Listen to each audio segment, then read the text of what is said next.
तो hello guys, मैं हूँ अम्मार अली और मैं आज आया हूँ दुकान की तरफ। दुकानदार भैया को हमने सामान बताया, उसने सामान दिया हमको। सामान लेके हम आ गए घर की तरफ और सड़क पे गाड़ी भी बहुत चल रहा था, तो घर पे हम आ गए थे।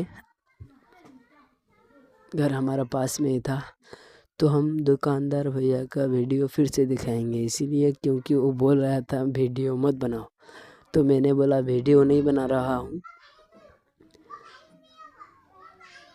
तो उसने हमें सामान दिया और जो जो लेना था हमको हमने ले लिए और हम सामान लेके फिर से चल पड़े घर की तरफ।